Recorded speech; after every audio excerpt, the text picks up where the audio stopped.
Shalom semuanya. Kita akan mengakhiri sebentar lagi tahun ini. Kalau Anda masih hidup, itu kemurahan Tuhan. Ya. Teman-teman kita beberapa yang sudah pergi oleh karena COVID, dan Anda masih hidup, berarti Anda masih punya tugas. Namun kita perlu tahu supaya kita berjaga. Hari ini kita bicara tentang ayo cari perlindungan.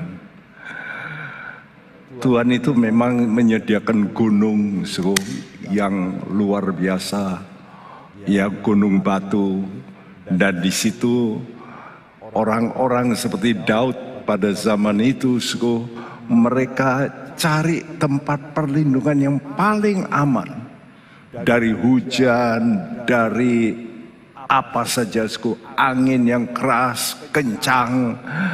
Mereka mesti lari ke gunung dan mereka bersembunyi di situ.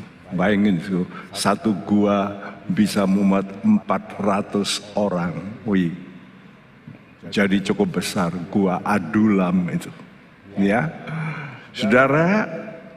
Dan Daud adalah seorang pemazmur yang mengajak kita di tengah kesulitan, tetap kita mesti bermazmur, bersukacita. Dan inilah yang diajarkan oleh Daud, ya, kepada kita. Ini satu ayat yang sangat indah yang harus kita hayati bersama-sama, saudaraku, tentang bagaimana Tuhan sebagai batu yang kokoh. Mazmur 71 ayat yang ketiga, mari dibacakan, kita baca kali ini bersama-sama, 2, 3. Jadilah bagiku gunung batu, tempat berteduh, kubu pertahanan untuk menyelamatkan aku. Sebab engkaulah bukit batuku dan pertahananku.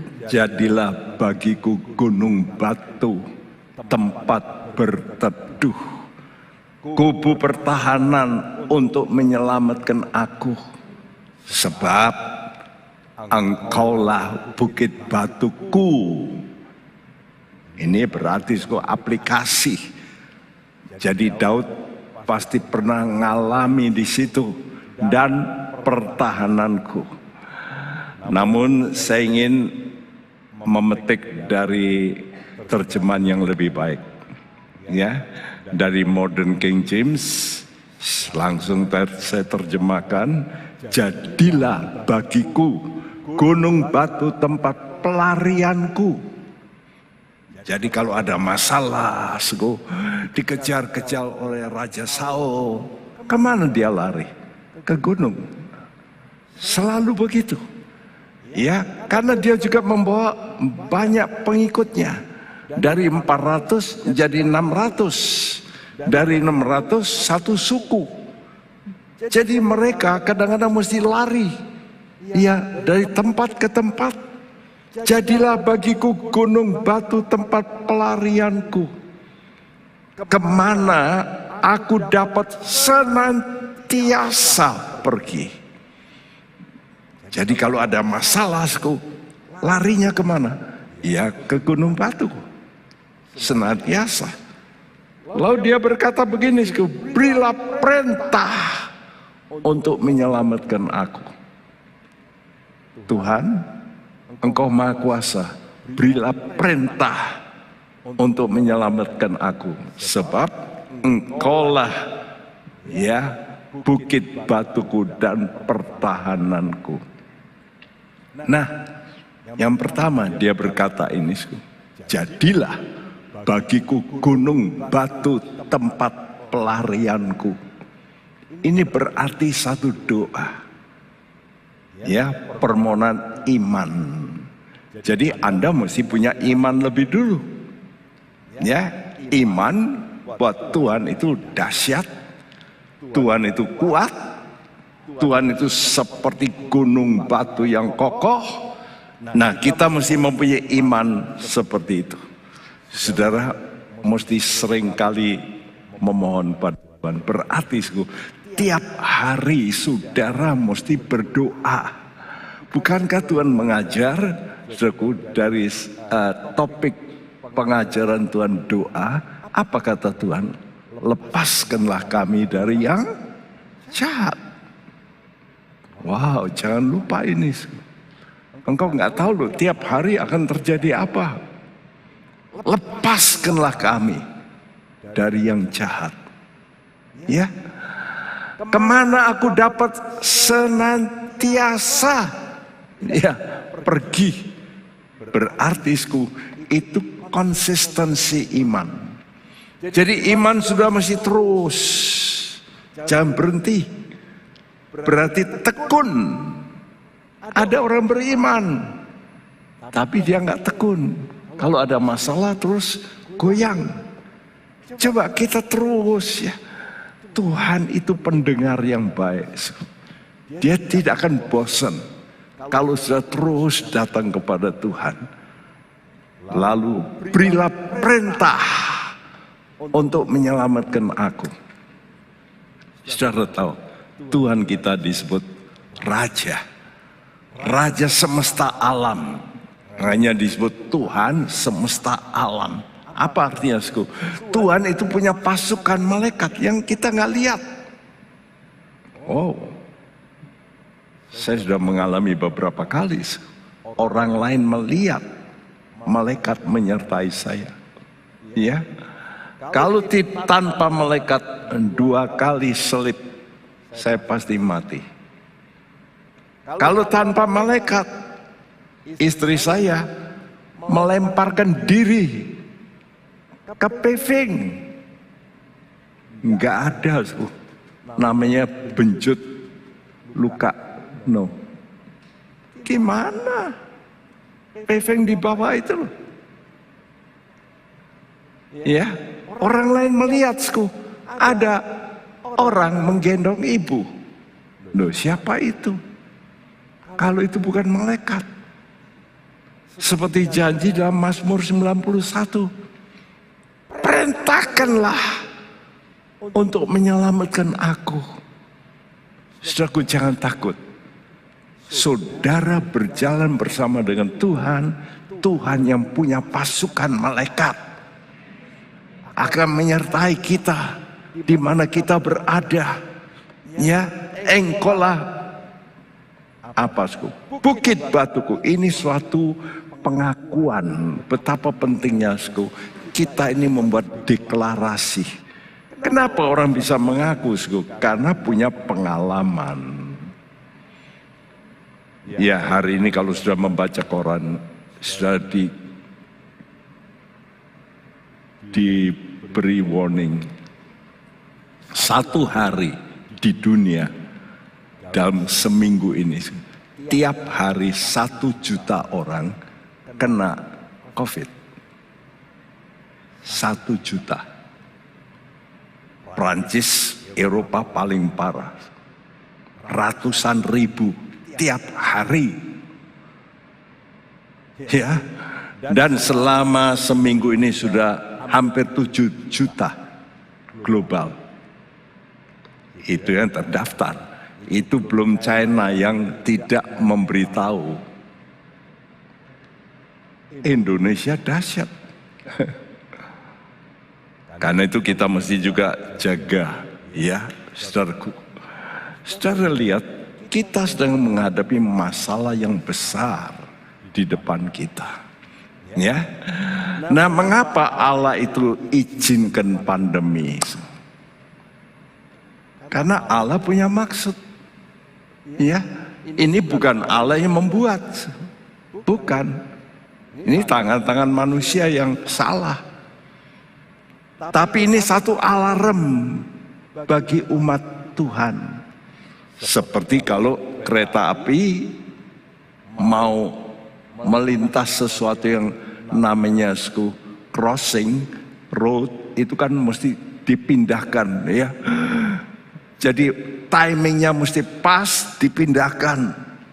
Nah, di situ kita diberi alarm.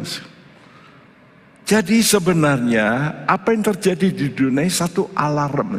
sinyal, warning, awas, awas. Seperti apa? Lampu, kalau apa kelap-kelipnya apa? Kuning. Awas, sebentar lagi akan merah ini. Kita mesti sadar ini. Karena itu ayat ini yang berikut ini harus menjadi suatu kesadaran kita. Apa yang harus kita lakukan? Tuhan minta begini. Yesaya 20 ayat Yesaya 26 ayat 20 dan 21, ini ayat sudah beberapa kali saya sampaikan, tapi saya ulangi lagi sebab ada gandengannya, ada hubungannya dengan pasal yang berikutnya yang dulu saya tidak perhatikan.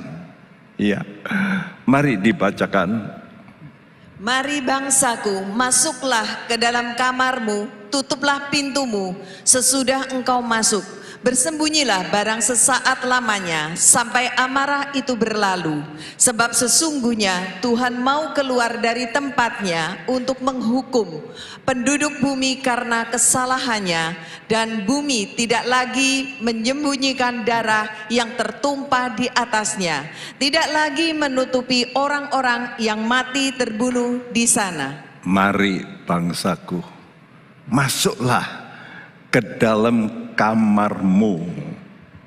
Untuk apa? Tutuplah pintu. Kalau kita baca dalam Matius 6, itu artinya kita harus berdoa. Jadi ingatku, zaman seperti ini, saudara mau supaya engkau ini aman,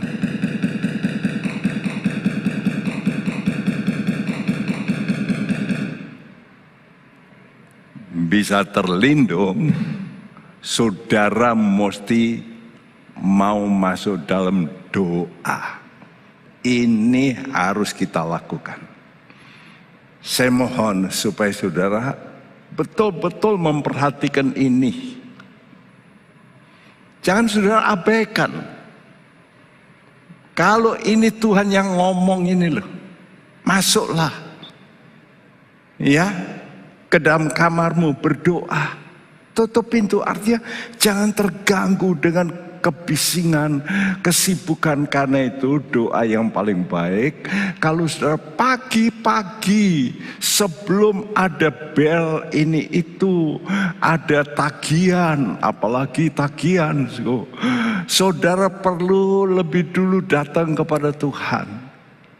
Ya, bersembunyi barang sesaat. Sesaat itu bukan 2 menit. Sesaat itu artinya jadwal Tuhan. Ini pasti setelah ini akan terjadi sesuatu yang besar. Apa? Tuhan mau keluar. Untuk apa? Dari tempatnya, artinya Tuhan mau turun.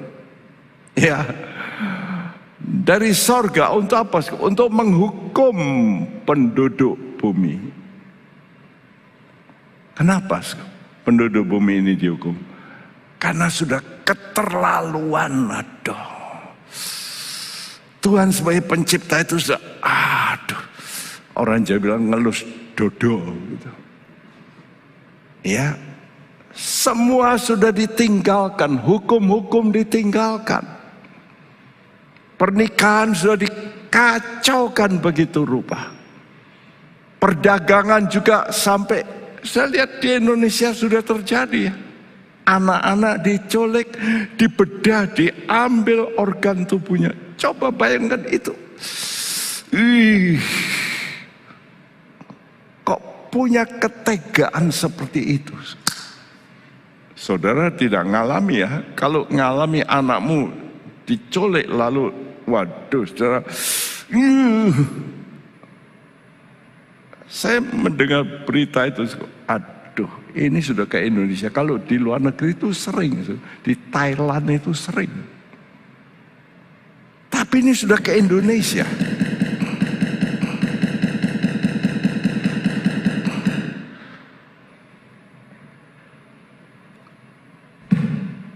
Ini sesuatu yang sangat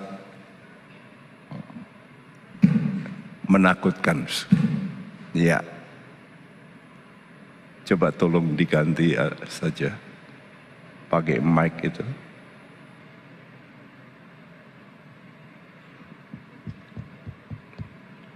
Sangat seku, sangat prihatin Allah di sorga. Melihat itu sangat seku, sedih bukan main, luar biasa. Ya, karena itu Tuhan mau keluar seku, menghukum. Tapi kita mesti bagaimana seku ini loh. Jadi tujuan khotbah ini, saudara mesti cari Tuhan dan kekuatannya. Karena itu kalau Tuhan ngajar kita berdoa bagaimana? Datanglah kerajaanmu. Iya. Kita mohon. Ya, datanglah Tuhan kerajaanmu. Kalau Tuhan datang dengan kerajaannya, pasti kuat. Karena itu tiap pagi kita mesti banyak berlutut. Entah saudara mau pergi kemana, engkau nggak tahu apa yang akan terjadi. Dalam Mazmur 105 ayat 4 dikatakan, carilah Tuhan dan kekuatannya. Carilah apanya, wajahnya. Banyak orang Kristen bukan cari wajahnya, cari dompetnya Tuhan. Tapi tidak cari wajah Tuhan. Kita ini mesti kepingin bersekutu dengan Tuhan. Nah, Yesaya 26 ini lalu disambung dengan Yesaya 27. Nah, ini yang saya mau terangkan. Karena itu kita mesti mengerti, ya, luar biasa Tuhan itu mempunyai maksud. Karena kita menghadapi masalah yang saya katakan sudah, puncak. Tuhan itu sudah melihat, manusia ini sudah bikin satu gerakan yang luar biasa. Saudara yang punya handphone dapat viral patung besar ditaruh di PBB. Patungnya itu gambarnya apa? Macan yang bersayap seperti yang ditulis dalam kitab Daniel. Persis.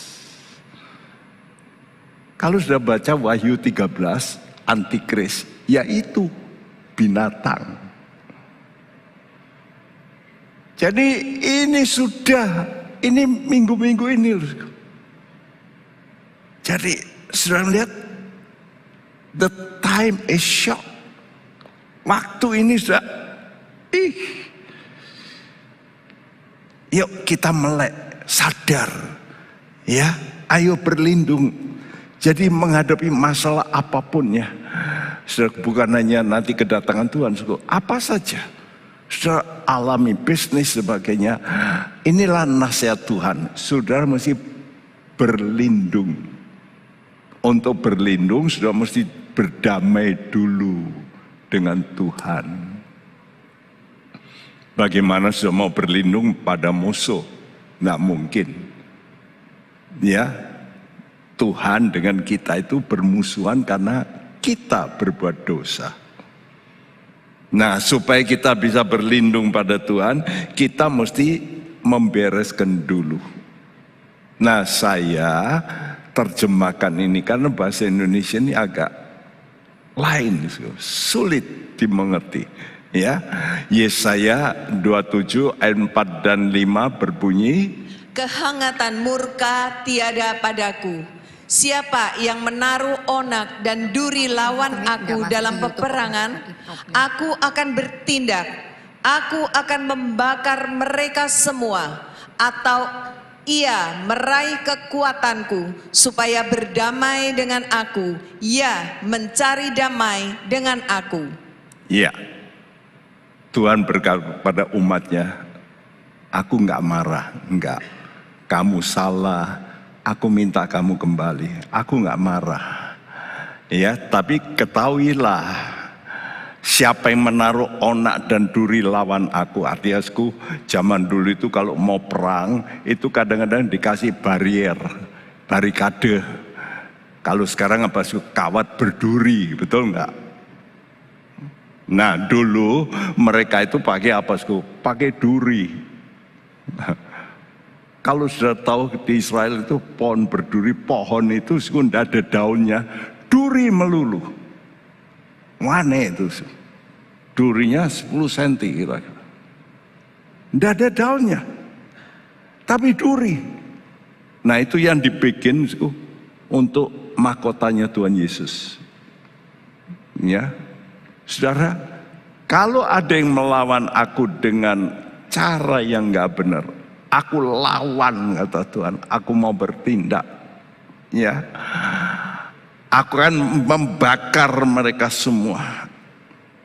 Atau kalau dia mau berdamai dengan aku, ya, ini tawaran Tuhan. Ya,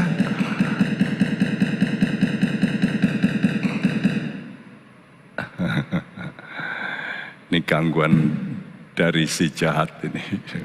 Tidak pernah seperti ini. Ini karena mau mengungkap ini, mengungkap rahasia iblis ini. Ya, atau ia mau meraih kekuatanku supaya berdamai dengan aku. Ya, mencari damai. Ini juga nanti hari Minggu saya khotbah ini, mencari damai. Ini sama dengan Yakob.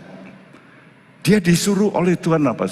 Cari damai dengan musuhmu, Esau. Ayo pulang, kamu mesti berdamai. Nah Yakob mau diubah namanya menjadi Israel. Israel artinya Allah berjuang. Kalau Anda punya minat berdamai, Allah akan berjuang dalam hidupmu. Pasti.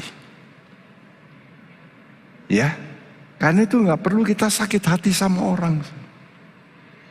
Kalau engkau mau mencari damai, Allah yang akan berjuang bagi engkau. Wah, ini kita mesti pegang. Nah, kenapa kita harus berlindung dan masuk dalam kerajaan Allah yang Maha Kuasa? Sebab Tuhan mau keluar, mau menghukum penduduk bumi.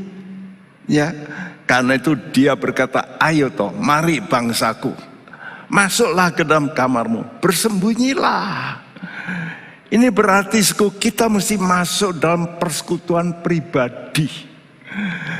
Jadi bukan hanya berdoa, tapi saudara ini masuk dalam persekutuan pribadi dengan Tuhan sebagai pelindung. Omong-omonglah dengan Tuhan. Tiap pagi sudah berdoa, sudah dengarkan firman Tuhan, itu Tuhan ngomong. Saudara ngomong kalau berdoa itu. Apa yang menjadi problemmu, engkau katakan pada Tuhan, Tuhan, aku menghadapi masalah ini, Tuhan tolong saya. Saudaraku, kenapa kita mesti sering berkomunikasi dengan Tuhan? Ini, dengarkan ini, ada sebabnya. Yuk, untuk ini kita baca, ini yang saya mau kupas, Yesaya 27 ayat 1-6. Ini belum pernah saya khotbahkan ayat ini, tolong dibacakan.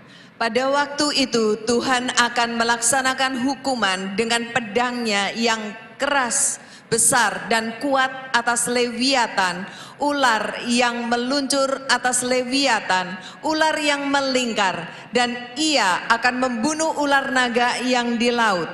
Pada waktu itu akan dikatakan, bernyanyilah tentang kebun anggur yang elok.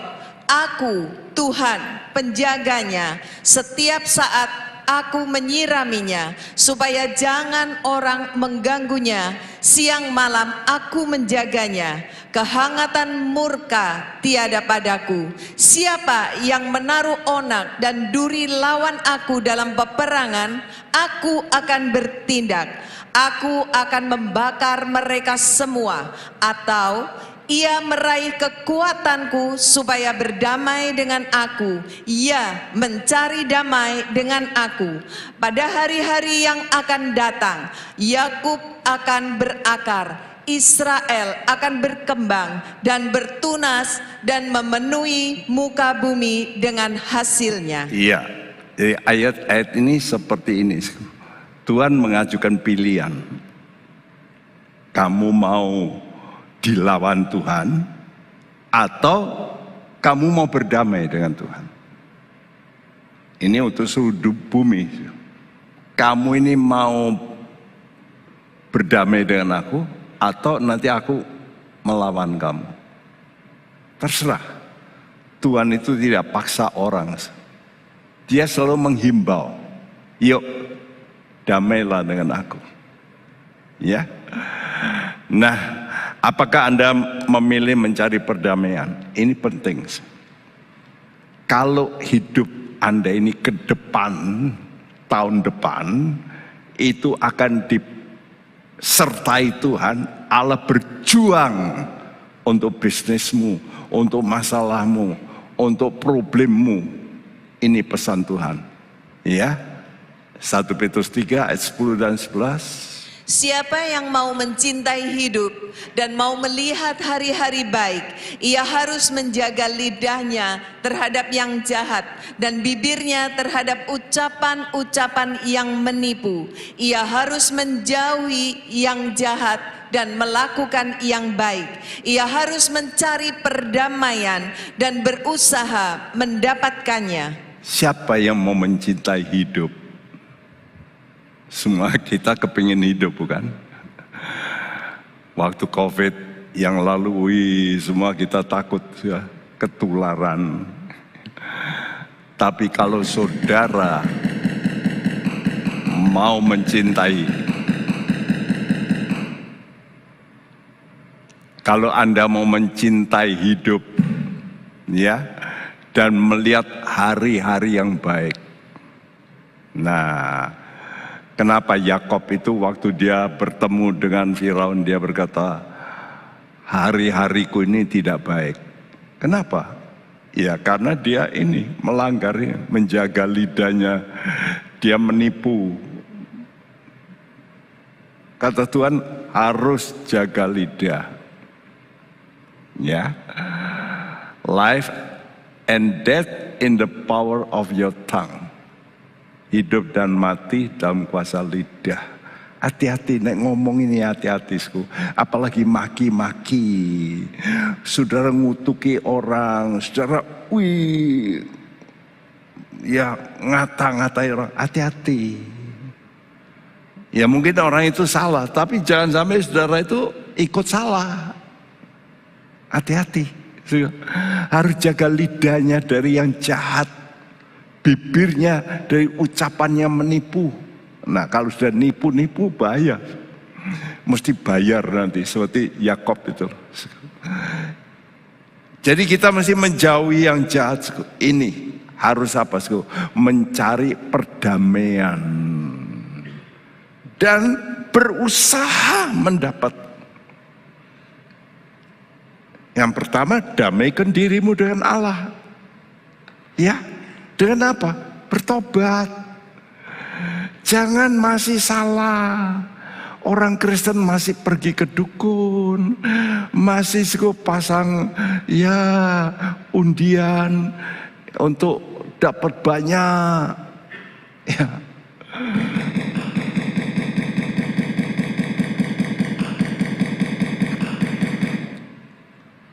Masih berzina. Wow, saudaraku. Jadi saudara mesti melakukan perdamaian, bukan hanya dengan Allah, tapi dengan sesamamu, dengan dirimu juga, ya, dan dengan sesamamu. Dengan apa?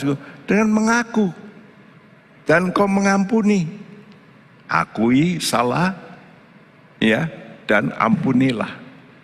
Banyak orang kalau salah tidak mau ngaku salah.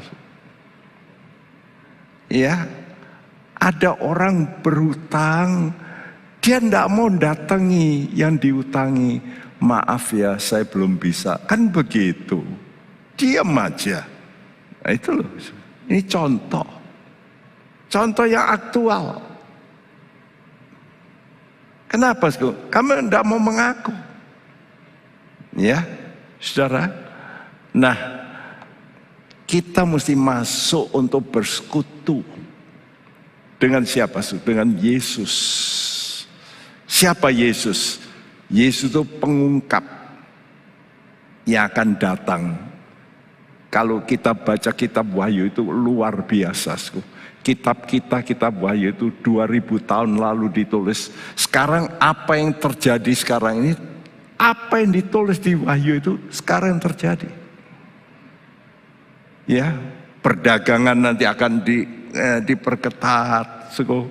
Itu semua ada di Alkitab. Kita ini sekarang digiring dengan mulai vaksinasi, lalu kalau masuk mall mesti begini. Nah, itu nanti kita digiring, mau nggak mau itu. Dan itu semua sudah ditulis ke situ. Ya, ini gambaran dari kitab Wahyu. Ya, tentang 4 makhluk hidup yang menyertai Yesus.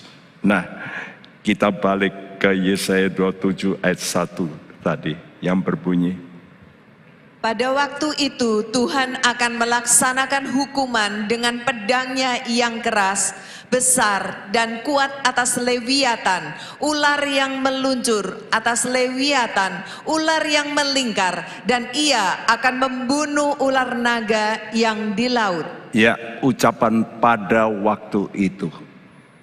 Nanti sudah bisa browsing dalam bahasa Indonesia, ditulis dalam kitab Nabi Yesaya saja 44 kali. Pada waktu itu, pada waktu itu. Itu next time gitu ya, yang akan datang ya, peristiwa yang akan datang, yang pasti terjadi, ini pasti terjadi. Aku sudah ngomong lebih dulu ini ya. Nah, Allah kita itu nggak ada tandingannya dalam soal ini. Alkitab Kristen itu, wih, luar biasa. Yang dulu semua disorot nggak betul, ternyata sekarang orang nggak bisa ngomong. Nah, buktinya apa yang ditulis kitab Daniel 2700 tahun yang lalu itu terus semua digenapi persis. Negara siapa yang menjadi kerajaan dunia ditulis dalam kitab Daniel. Bayangin, makanya Tuhan tantang dalam kitab Nabi Yesaya, coba cari Allah yang bisa ngomong lebih dulu apa yang akan datang. Ayo, kamu cari siapa, peramal siapa. Bisa, seringkali luput juga. Tuhan tidak pernah luput. Apa yang Tuhan katakan pasti terjadi. Nah, ini kita mesti takut ya. Wah, ini pasti. Ya, apa yang pasti? Pada waktu itu Tuhan akan melaksanakan hukuman kepada siapa? Atas Leviatan. Leviatan itu satu bayangan tentang si iblis. Sekarang iblisnya masih berjalan-jalan di bumi. Kok Tuhan nggak bunuh iblis? Belum. Karena dibunuh iblis, Anda nanti bisa jadi iblis. Iya. Biasanya orang itu punya roh takut kalau ada intimidasi. Cari Tuhan. Kalau sudah sehat, enak-enak, lupa Tuhan. Makanya Tuhan masih izinkan iblis. Tapi ada waktunya Tuhan nanti bunuh. Kata Leviatan itu banyak diterjemahkan semua Leviatan. Hanya di satu, yaitu King James Ayub 3 ayat 8. Di situ ada pembukaan. Mourning ya. Mourn ya, jadi duka cita. Jadi iblis itu memang bikin duka cita. Pembunuhan, narkoba seneng, tapi akhirnya apa? Duka cita. Itu iblis. Ya. Dan disebut ular bahasa Indonesia yang meluncur. Mestinya bukan meluncur, yang lari. buronan. Hidupmu kalau enggak benar, itu ada yang seperti ngejar. Engkau jadi buronan, enggak tenang, enggak ada damai. Nah, jadi hidup saudara kalau enggak ada damai, berarti something wrong. Karena sudah sebagai buronan. Ngerti kalau orang buron itu. Ada orang-orang itu zamannya Nazi Hitler dulu. Dia mengubah, ini orang Jerman, mengubah dirinya jadi tukang ramal gitu, pindah ke negara lain, tapi dicari Interpol, usianya dari Inggris, ketemu 10 tahun yang lalu. Jadi sudah berapa tahun menghilang, tapi ketemu, diseret ke pengadilan. Dan dia ngakui, hidupnya itu nggak tenang. Kalau ada ya polisi lewat, dia buronan. Nah, iblis membuat kita seperti itu. Dan apa? Ular yang melingkar, bahasa Indonesia. Mestinya ular yang berbelit-belit. Kalau orang sudah dagangannya belat-belit gitu ya, ditagih belat-belit ya, lalu bikin cek ini, cek itu, cek kosong dan sebagainya, belat-belit. Lalu apa? Ular naga di laut. Nah, ini gambaran lautan manusia. Memang sekarang ini iblis menguasai dunia ini. Ya, dan kata ular sendiri itu dari kata yang mempunyai arti berdesis. Kan itu kalau ada ular mesti ya, apalagi kalau dia nyemprot itu berdesis. Desas, desus. Sekarang banyak desas-desus. Hoax. Ya. Meramal. Iblis itu suka meramal. Banyak orang kena ramalan, takut. Saudara hati-hati ya, pergi ke peramal. Engkau nanti diramalkan yang meramal itu biasanya hati-hati yang jelek. Nah, itu sudah intimidasi. Famili saya sendiri turun dari pesawat, dia diikuti karena dia memang sering ngadakan ceramah di luar negeri, ya diikuti terus orang peramal bilang, kuamiala, enggak, kuamiala, enggak, ngamuk. Nanti ya pulang anakmu nakal. Betul, pulang langsung anaknya nakal. Hati-hati ya. Kenapa? Masuk telinga, disimpan, takut. Tante saya berkata, kamu dengar gitu mesti kamu tolak dalam nama Yesus. No. Hati-hati. Om saya yang paling cinta sama saya, sering ngajak mancing dan sebagainya, mati muda 39 tahun. Karena diajak teman-temannya ke Jakarta. Datang ke tempat apa? Peramal. Padahal dia orang Kristen. Ya, dia ikut dengarkan. Lalu dia dituding. Nanti kamu 39 mati. Mati loh. Hati-hati. Ya.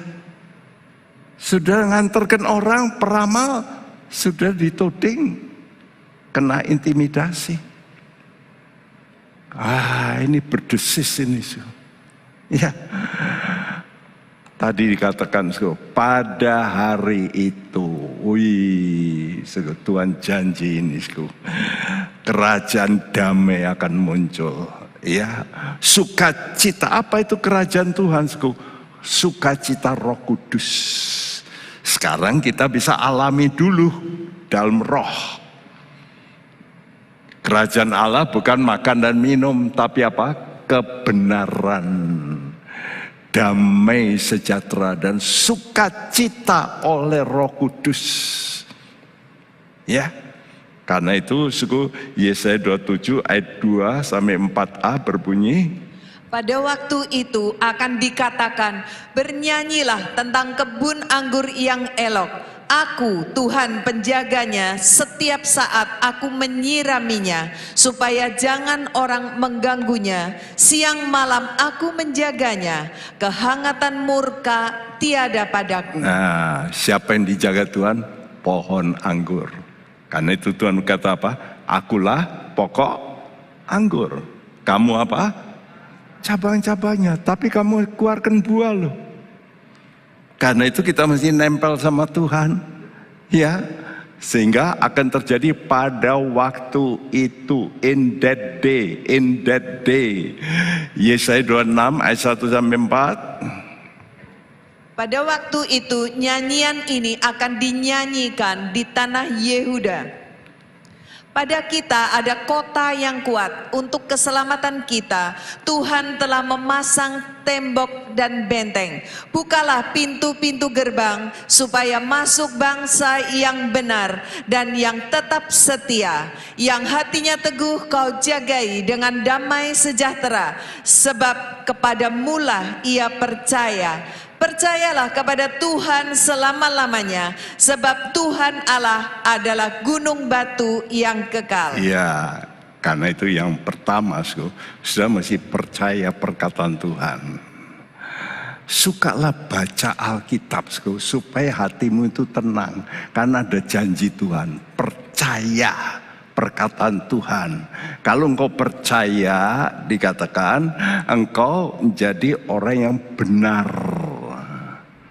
Ya, benar. Kenapa, Karena kita dibenarkan karena iman kita. Oh, jadi kita dikasih tahu Tuhan mesti begini. Kalau ada orang salah pada kamu mesti apa? Kamu cepat ampuni. Jangan jengkel, jangan ingin balas, jangan. Ini yang benar begitu. Jadi dengan percaya kita bisa benar. Kalau engkau benar, disini katakan yang hatinya kau jagai dengan apa, damai. Karena itu, tahun depan mau terjadi apa, jangan takut. Damai sejahtera Tuhan akan memerintah hatimu. Ya, hari Minggu saya akan lanjutkan ini dengan khotbahku. Bagaimana kita mesti benar supaya damai ini memerintah. Nah, apa artinya kaya tapi risau, jadi buron? Apa artinya kaya kalau berbelat-belit? Tapi coba mempunyai hati damai sejahtera. Wah, nggak bisa dibayar. Damai itu nggak bisa dibayar. Karena itu, kita ini menjadi anak Tuhan mesti suka memuji Tuhan, bersekutu. Ya, benar itu kalau kita ada hubungan dengan Tuhan terus, ya, maka hatimu di sini katakan, hati kamu ini nanti jadi teguh. Kenapa, Karena dijagai oleh Tuhan dengan damai sejahteranya. Jadi damai Tuhan itu menjadi bentengmu. Wow, ya. Tuhan memberikan kita damai, itu hadiah yang paling besar. Karena itu jangan takut dengan masalah yang akan datang. Tuhan tidak pernah membiarkan. Ya, kalau burung di udara dia pelihara, masa kita yang mau bekerja tidak dipelihara Tuhan? Masa nggak bisa makan? Pasti bisa makan. Ya, kalau kita mau nurut sama Tuhan, Tuhan akan beserta kita. Immanuel, Tuhan menyertai kita, damainya menyertai kita. Haleluya. Karena itu mari kita berkata, Tuhan, saya mau ikut Engkau. Marilah hari yang mulia itu, hari yang penuh sukacita memenuhi hati kami. Kami mau mengikut Engkau, ya Tuhan.